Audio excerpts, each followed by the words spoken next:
I know the executions did get out of hand on the 10 a.m. PO3, and really this is a psychological breakdown. And I want to start with this first because it happens with everyone. It's a part of human nature because of the way our minds work. So first off, I was by that time I was up profit. I was up $900 profit, and come opening 10 a.m. PO3, we just swept all time highs, and instinctively off of this drop, and we're not even getting all the data. We have a candle missing right there, but instinctively off of that drop, I wanted to short off of this 1 minute IFVG. A 1 minute IFVG, literally going against 5 minute, going against 15 minute. I wanted to short off of that just because we swept all time highs on NQ. And so when you're entering a trade, especially if you have, let's say, like you're in profit, and even especially on a combine, and you want to, take the additional risk to make up that, small amount to get a half winning day or to make a little bit more, and you have profit to play with a little bit, then you start to get lazy with your analysis. And sometimes it's not even being lazy, it's just prices moving quick. Today this range was not quick, but price sometimes just moves quick. Like if you wanted to trade this, let's just say it was moving quick, and I maybe had three confluences, but I wasn't looking at the higher time frame on all indices. I was just, wanting to be in the trade because it, two, three things were forming that could, form into a longer move or something like that. And so that thought of, okay, I have profit to play with, or I'm risking a little bit to potentially make a lot. I mean, that potential is like, it's nothing. It really isn't. There is no analysis on the chart that shows that it's going to be moving to, CE and lower, because we already have this SMT internal right here. It's not a microcycle SSMT because it's not the low, but there's no reason to come down here. So me taking this short right here, getting stopped out, taking another short, getting stopped out, taking a long, and then closing it, and then taking another short, and then getting stopped out long, and then entering again to all-time high, where this is when ES took it out. But I'm saying this because I said I was done for the day after this trade. After I was up 900, I wanted to be done. But I started risking $100 here, 100 there, 100 there, 100 there, and I lost 400 trading for probably 5 times. I think it was right here because I reversed the position. No, I closed it and re-entered. But those losses just stack up so quickly, and if you don't have a stop loss, then a big move like that would be a lot. It would be a lot. That single candle is, I was in 10 contracts on these positions. On these ones, I was in, like, when I start to lose more, I was in, after two losses, I dropped it to 5. And so those losses were like $70, $100. But still, the fact that I was in trading when clearly our 10 a.m., this 10 a.m. price, we're using the wick for this as well because it's very low. And just looking at ES, we tapped it and then we just moved higher. So after 10 a.m., I knew we had this 4 hour. Where's our 4 hour? Okay, I'm going to put up the 4 hour PO3 because it was the body right there that was showing me there's our 4 hour. So that's the low of the body. Actually, right here, it's turning bearish. So when this was reversing, 10 a.m. opens, we have a CISD in 10 a.m. A market structure shift technically is up here, but internally we have right here, market structure, move higher, break this order block. That's just order flow. I'm reading order flow. So then I entered, and we come back, tap into this, and then expand higher in X, because X is really never going to retrace lower. And I don't know why I was, like, even when it wasn't even X cycle, I was taking positions right here and there, like, for no reason. So X is always going to expand, and it's always going to be somewhere we haven't gone in a while, or it's just going to be somewhere we haven't gone at all. So that's going to be all-time highs. Like, expanding lower, no, that's just a retrace. Like, we were just here, that's a retrace. We're not expanding lower. We're going to expand higher or to somewhere we haven't been in a while, and we were just here. And we created these other confluences. So let's get into the first trade of the day. I was looking at 0.7 OTE, this 0.705. This was right up here. After this, I entered in 15 cons, and I took this short off the 2 minute for value gap tap right here. It got stopped out, and then something weird happened where I accidentally added, and I was trying to close it. So that was a $200 loss. Coming into open, really what I was thinking was, since the cycles were AMDX, I was a bit hesitant at first to think it was AMDX because of the fact that it's just not a lot to go off of, right? Accumulation. Manipulation, I saw it as Asia low getting swept. And then distribution higher was what I wanted, ideally what I wanted to see, and then a retrace in the internal range right here to OTE, which we went to. And really the OTE of the actual like range from our reversal low to our high is this discount. So I was expecting this sell side to get swept. We go see it clear on the 5-minute chart. I was expecting the sell side to get swept, but that was what we did on ES, which was, let's just clear this up. That's what we did on ES, which is this low right here. So this low, Asia already swept. I was expecting this low to get swept, and it was swept on ES. So after that, and I was in that short, and the reason why is because I was trading Combine, so the 30-minute PO3 looked good. True microcycle open. At this time, we have a 90-minute microcycle and now a microcycle SSMT at this high. You can see right here. True microcycle open was not swept at open. You know, we just tapped into the lower fair value gap and moved lower on ES right here. So I entered after, you know, all this noise. I was even looking on the 30-second because we have those Kraken correlations above. So we have the 90, we have the microcycle. We are valid to enter. Right here, off this 30-second is what I was looking to enter off of, but I didn't want the wicks to really, you know, put me in a lot of drawdowns. So I waited for another order block, which turned into a propulsion block right here. After that, I knew it was going to run significantly down. So I got a decent entry in that last quadrant of the order block. And at this time, we took low of day on ES. Right there, you see the swing divergence. We swept it here, but we didn't sweep anything on NQ. We just created that DC SMT, and I had my take profit here at sell side, and we came this close and we didn't take it because we already took low of day on ES, and so that was our point of reversal. So true New York was mitigated. We have a DC and now a 90 as well, because at that time, since that low is taken, that is our 90-minute. So now we have a DC and a 90-minute. So what does that mean? And we swept discount liquidity of the range, and this is balanced up to the 15-minute, because 15-minute market structure shift, IFEG, like this is the lowest it would go to. And you can see I had that marked out on ES right here, and we like touched CE of it perfectly in pre-market, and I don't even need to get this technical, but like right there, we touched it perfectly. I was expecting this to be a draw to get swept. I didn't know it was going to take a low of day, but when that did happen, I exited the trade. And I exited when it was reversing at the first presented because I was in profit. I wanted to make up that loss that I did take. So I closed right there, right under the first presented, which was a good close because it probably just would have stopped me break even, because this is a very, very quick movement. So after that, so our 90-minute and our microcycle was just temporary. So that was temporary manipulation in the 30-minute PO3. And by that time, the 30-minute PO3 has only been up for like 10 minutes. So I'm looking on the 15-minute now because I noticed the wick.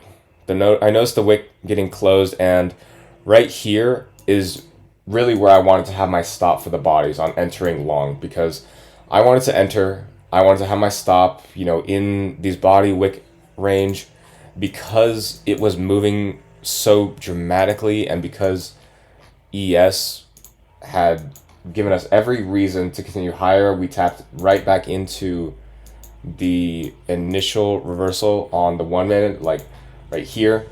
Right here was a great entry pattern, and at 940 you could have entered long. And right here, that would be like exactly when the first presented is inversing, 940, 941, 942. Since I did not get that entry, I entered on that tap, but it was moving really quickly. I decided to enter right after and put my stop at that low, at that tap low, because that was my low risk long. I wanted to go break even on this, and I wanted to find a reason to sell because I was in 10 contracts. I'm trading combines slightly different, but really I'm finding any entry criteria that aligns with my model. And since the model's in play, we have a daily cycle, we have a 90-minute, we have an SMT, isn't a microcycle, but now the direction is certain, right? The daily cycles were in distribution, the 90-minute cycle, we had manipulation at this high, and then distribution is right at 9:45, which is 1 minute after I entered. And manipulation was a bit strange because manipulation looked like accumulation manipulated this high to move lower, but the manipulation was just to set us into the OTE, because you notice we didn't even touch this 15-minute market structure shift. Like we already did it, we tapped it, and so that now double SMT of the daily and 90-minute was all we needed. We didn't need another microcycle. And if you wanted to use something like another SMT, then it would be the swing divergence. Because the swing divergence is literally just a sweep at the low at a very prominent low, because this low is low of day on ES. So after that, that's really all the confirmation you need for the trend. After that, you're looking for continuation. So you missed that entry, so you missed first presented, and if you didn't enter here, you got stopped out. What other entries are we looking for? We're looking for first time frame alignment, because that's going to give us the best entry. Like I said, this body right here is such a low risk position, and that's why I decided to take it. And looking on the 5-minute, after this, now we're getting into trading safeguards with order blocks. Because this right here, we're like creating structure that is really strong to send us higher. And oh my god, look at that price action, bro. Oh my goodness. But since we're doing that, then I'm not expecting it to trade to really CE of the body or below that. So that already lowers my stop to, I'm not going to mark it out, but we can just look on structure. Since the 1 minute's not giving us much, we go to the 30-second right here. We have this BPR tap after this explosion. Really, all-time high is like guaranteed. It's basically guaranteed. This sweep on discount was really the entry criteria to enter, and technically that wouldn't be that great of a position because we did get this retrace at that time. So this would be your entry. That would be a good entry. You could do 1-to-1 all-time high, and you would have to wait for 10 a.m. to move any higher. So if you didn't want to take that trade, then waiting for 10 a.m. would be the next trade to take. And I'm just going to take off the executions so we can look at the inversion, because that inversion was why I re-entered. Like I said, okay, come on.